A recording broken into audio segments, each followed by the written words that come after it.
Hi, I'm Janaea, and you're watching Manhattanville News. This past week, the musical theater department held their senior recitals. Many students and families came to the PIX Theater on campus to support their graduating seniors. All the seniors did a fantastic job, as they also included their peers in their performances. Congratulations to all the senior musical theater majors for their amazing performances.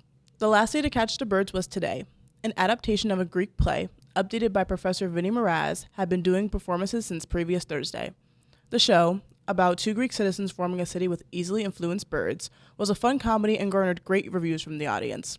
Before they left the nest, we talked to some of the cast and crew to ask how they felt about the performances. I think it went very well. I was super excited to share my Greek culture with everyone, and I'm really excited that this could be my senior play before graduating. I think we did a great job.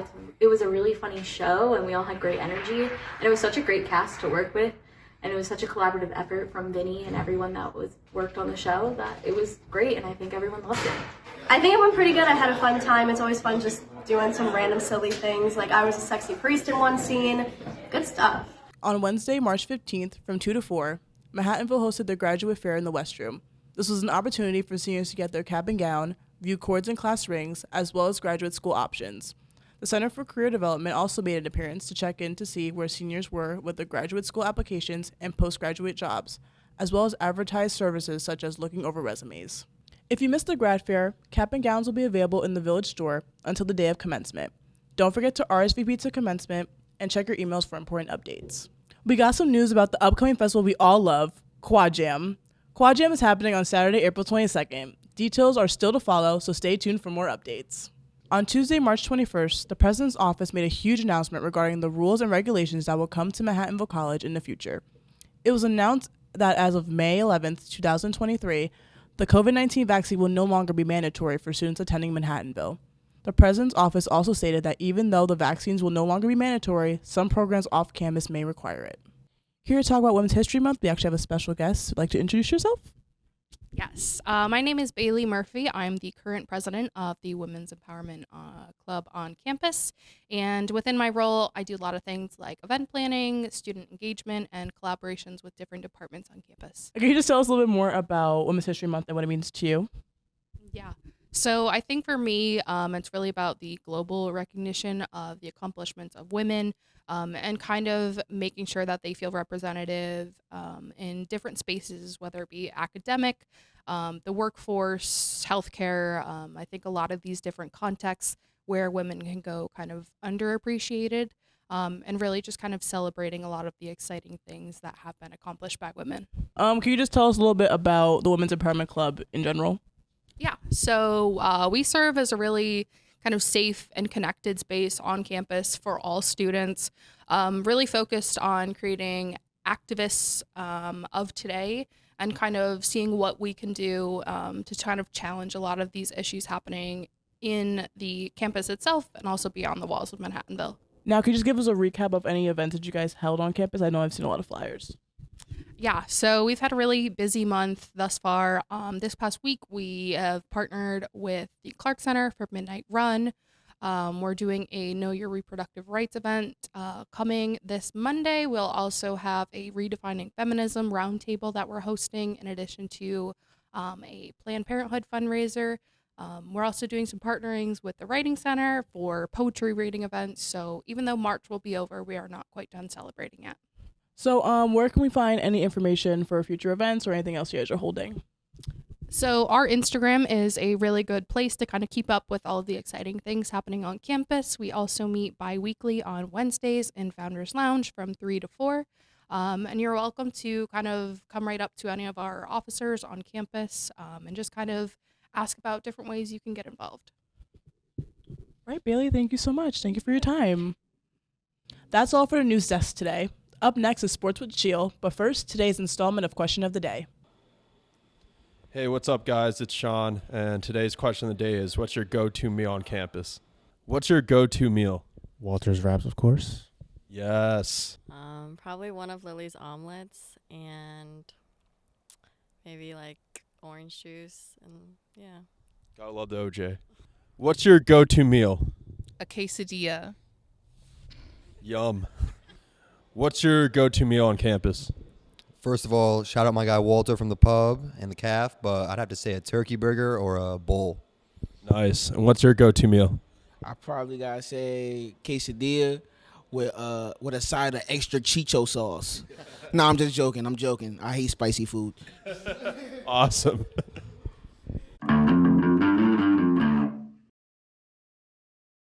What is up, Manhattanville community? Your favorite Shiel is here, bringing you back the sports news you've all been waiting for. Spring is here, so make sure to go outside and take some sun in. Men's lacrosse started their season with an emphatic 21-8 win over Anna Maria College, followed by an overtime victory with your Valiants emerging victorious. Since then, they would go on to lose narrowly to their next three opponents, Marymount, Drew, and Wilkes. The Valiants take on Wentworth Institute of Technology at home in their next matchup. Women's lacrosse started their season flying, and they haven't looked back since, winning the first 5 of their matches to start the season. Carrie Carr leads the team in points with 19 goals and 8 assists. The Valiants look to continue their undefeated run as they prepare for the Skyline Conference opening matchup against the Dolphins of Mount St. Vincent. Their first conference home game is on Tuesday, April 4th at 7 p.m. against Maritime College. This game is a special one as it is being played to support Morgan's message. Morgan's message reads as follows. Morgan's message strives to eliminate the stigma surrounding mental health within the student-athlete community and equalize the treatment of physical and mental health in athletics. We aim to expand the dialogue on mental health by normalizing conversations, empowering those who suffer in silence, and support those who feel alone. This is a special game, and we highly encourage you to get out there and support the team as well as read more about the Morgan's Message organization at morgansmessage.org. The men's tennis team has had a slow start to their season, losing the first 4 of their season's matches against Drew, New Jersey City University, St. Thomas Aquinas College, and Baruch College. I promise you we are working harder than ever to right our wrongs and get back on track to Skyline glory. Our next match marks the start of our Skyline season where we will face Mount St. Mary at home. If you would like to come see me, I know you do, we will be playing at home on Sunday, March 26th at 1 p.m. We here at Manhattanville News Network would like to wish the track and field team good luck on the start to their outdoor season where they'll be competing in the Stockton University Invite. Good luck, Valiants. The Manhattanville baseball team has started their spring campaign and they are looking pretty strong as they just blew out John Jay College 17-5. With this recent win, it boosts their record to 5-4. During spring break, the team cruised down to Myrtle Beach and had tough matchups with Cabrini, Penn State Berks, and Bridgewater State University. They went 3-2 throughout these matchups and started the season out strong. They traveled down to play William Patterson in New Jersey for a doubleheader on March 24th. Their next home game is against Skidmore College on March 29th at 3:30. Make sure to go out and be loud. The softball team traveled to the Golden State to take on California Lutheran University, Whittier College, University of La Verna, and Chapman University. All the games were doubleheaders, and the team would go 1-1 with all 4 opponents. This means that they stand at 4-4 and are looking to add to the winning column once again as they take on a doubleheader against the College of New Jersey on March 24th at their turf. The home opener is on March 26th at 12 p.m. against Yeshiva University. Good luck, and Manville is here to support you guys. Winter sports have officially come to an end, but there's still some amazing news to cover. First, we would like to congratulate Tommy Latito as he earned NABC All-District First Team honors. He is the second Valiant in program history to earn this achievement. It doesn't stop there, folks. Tommy Latito also earned Skyline Men's Basketball Player of the Year and All-Skyline First Team. Oh, you thought it ended there? Latito also earned D3Hoops.com All-Region 3 First Team. Congrats again to Tommy on a successful senior year campaign. Moving on to women's basketball. We would like to congratulate Amanda Orlando, who received Skyline Rookie of the Year and First Team All-Conference. Congrats to Juliana Kasich, as she made D3Hoops.com All-Region 3 First Team and also received First Team All-Conference. Jamie Agostino had another successful season and received the All-Conference First Team. Congrats to these 3 who were enjoyable to watch all season. Both of our hockey teams also rolled with accolades as Nick Prestia would receive All UCHC Second Team and Sebastian Woods was appointed to the All Rookie Team. On the women's side, Gabrielle Cox would rightfully be appointed to the All UCHC First Team, while Holly Meredith and Franny Girardi both got conference honorable mentions. Congratulations to these individuals and a successful winter sport. And now for intramurals with Jeremy. What's up, guys? It's Jeremy. As always here to give you the Intramural Updates. As the season wrapped up, we had an eventful week of volleyball started on Tuesday as the quarterfinals took place. First game was between Enville State and This Won't Take Long, with Enville State clinching the semi-final spot. The next game was between Kiss My Ace and Lasso, with Kiss My Ace securing the spot in the semifinals. Then on Wednesday was the semis. The first matchup was Agents of Shield against Enville State, and Agents of Shield defeated Enville State for the exclusive final spot. Last semifinal game was between Inglorious Bougies and Kiss My Ace. Inglorious Bougies came out victorious. Thursday we had the finals. Agents of Shield going against Inglorious Bougies, and Agents of Shield took the W in this glorious matchup. We had the chance to interview Luis and Shiel from the Agents of Shield after their incredible victory. Good? Yeah. Alright, this is Jeremy recording for NNN. So, guys, Agents of Shield, how's it feel winning the Intramural volleyball? It's been 3 long seasons where we've come up short. We lost a semifinal, lost a championship, and we're good. We're just good to be here, you know? It's like the moment came true, and all thanks to this man right here. All thanks to this man. Yeah, how does it feel winning the Intramural volleyball? It feels great. Finally to get the job done. Great. Best feeling in the world. Well, thank you guys. Thank you guys. So, congratulations. Thank you. Congratulations to all the teams that participated in Intramural volleyball. Next, we have dodgeball. Back to you, Shiel. Thank you again for listening to the sports news. We love your support. Thanks to Lawrence Lovedale, Sebastian Testa, Luis Granados, Jeremy Sambru, and most importantly myself for the help with the sports segment. And last, I would like to give a big thank you to absolutely nobody. Big Shiel does whatever the heck he wants. Shiel out.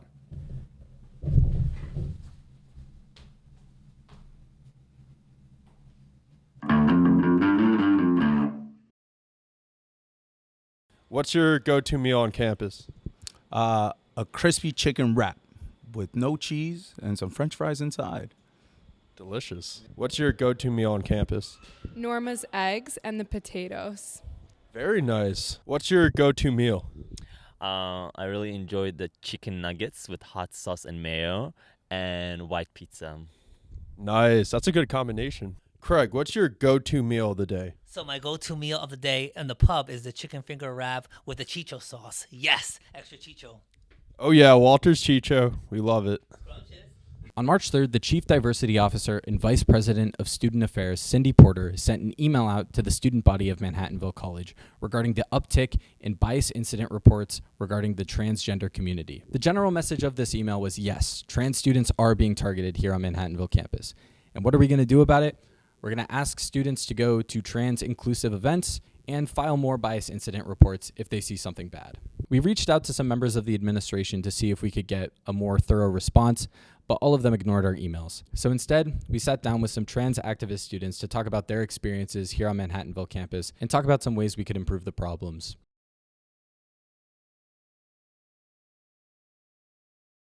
Hi, so today I'm joined with Dakota Pinion, the president of TAR. Would you mind introducing yourself? Hi, I'm Scarlet Schnide. My pronouns are she, they. I'm a junior psychology major at Manhattanville, and I'm an RA. I guess just to start, could you describe, the experience of just being trans on Manhattanville campus? I know that's a broad question, but I think, yeah, whatever that means to you. Being trans at Manhattanville is scary. It's not that I feel unsafe, it's that I am unsafe. It's incredibly stressful right now, and it's also just community kind of disappearing. We've had one student fully drop out because of the harassment they face, and one student's planning on transferring if they can. So it is incredibly stressful and becoming increasingly isolating as just both the harassment escalates and people are leaving because it's just not a safe environment. Talking about the harassment, what kind of things? Because I think a lot of people might not have a full idea of the situation. It's varied from person to person. Personally, I've had stuff happening at my door once or twice where I had a sticker just to a trans lifeline that was torn off my door, just kind of a help number. There were my pronouns on a board, those were torn twice, stuff like that. there's been, on any kind of open surface where people can write, that's always kind of been a little nasty sometimes, but people just writing more and more transphobic things. And there's been kind of increasing feeling of hostility. And that's just my personal thing. Truth be told, I have been lucky when it comes to a lot of my trans peers at this college have had much, much worse. It all started with faculty and staff members constantly disrespecting trans identifying students, not using the correct pronouns, kind of challenging their identity, and then getting to the point where students are getting asked about their body parts. And then it goes from there to then the student body attacking students. And like, what do you mean by attacking, I guess? Just like, because I feel like people can hear that word and think, oh, like being a little rude, or like, how does that, but obviously it's, yeah. So it starts with students just getting slurs yelled at them, to then students getting followed to their car, or students now playing around with vehicles. And it's just getting more and more violent, having students trying to break into other students' rooms. And it's just getting worse and worse. The big question, because obviously the school sent out that email that said, you know, file more incident reports, and I think it's probably, you know, it's foolish to say that you guys haven't been filing We haven't, incident. and it's kind of ridiculous where I have been to meetings where they've been like, well, the solution is more reports, but while doing nothing about the reports being sent. Yeah, I guess it's like they actually have to do something. And I guess from your perspective as an RA, you're kind of on the other side of it too. And like, what is that like, filing an incident report, and like, if your knowledge on that? They're never fun. They're always incredibly detailed, just from IRs. Yeah. I'm sure you're an RA as well. You've done a few. They're always incredibly detailed and just very particular, but also usually in my experience, I've seen them more followed up on than this. The fact that there's a person you interviewed previously, Dakota, I believe, who, I don't know if you mentioned this experience, where he has been threatened with a truck. Yeah. And it has happened twice, and he reported it. And they claim that the report is gone, and they don't know where the original one went. But he has, at least last time I talked to him, he said he has an email receipt of filing it. Yeah, well, I don't get then is if like you file a report and they lose it, why you still or have the student being like, this is what happened, like do something about it, right? And the fact it happened twice. Yeah, and so that's a bit ridiculous on the college's end with responses like this and stuff. Like, I don't know, how does that, I guess, make you feel? It's terrifying because just from our experience, like, oh crap, if thinking about it from the other side, where if your student harasses someone and you realize that they probably put in a report and nothing is done, it gives you a freer license to do more. Yeah. Like, for example, the same person threatened Dakota twice with a truck. And I'm just saying that because the reference, because probably the reason I'm comfortable doing it a second time is because the first time nothing happened. Yeah. I doubt that person would have done it again if that would have happened again, if there had been a response. I believe that the school needs to do better, and they can do better. They have to do better, because you file a report and things are not getting done in a timely manner. We have students waiting, and they're not getting reached out to.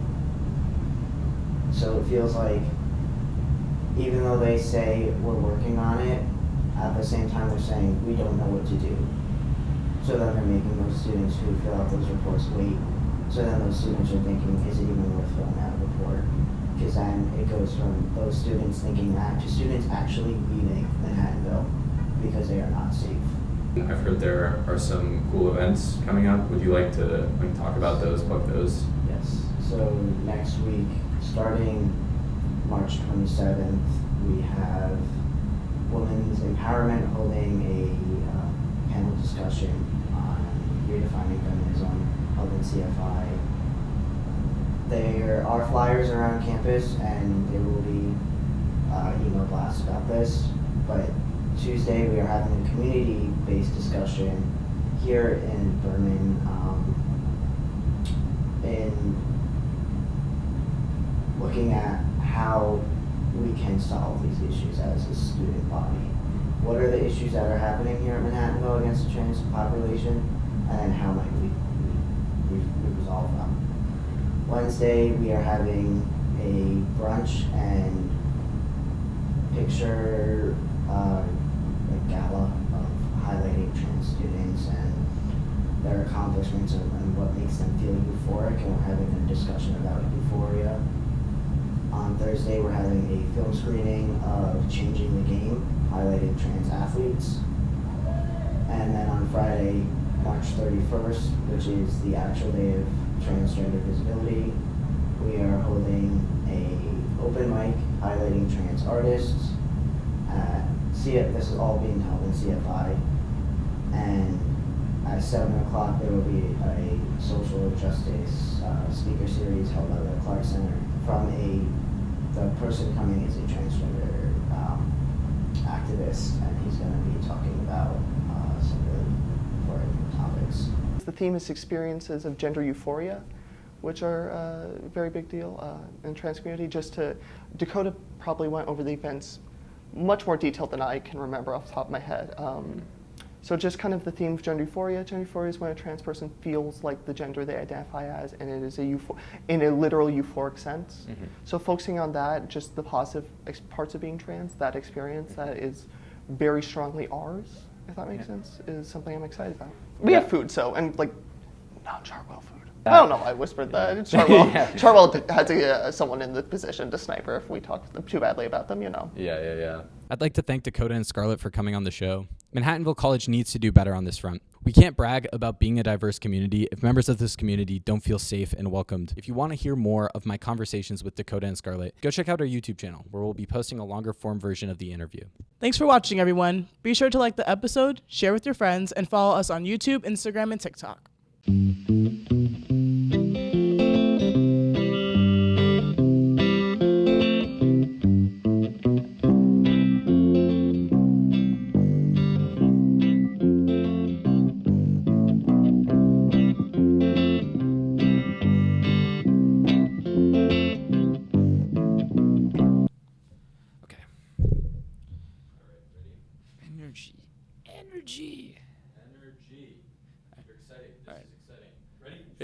What is up, Manhattanville community? All right, that's too loud.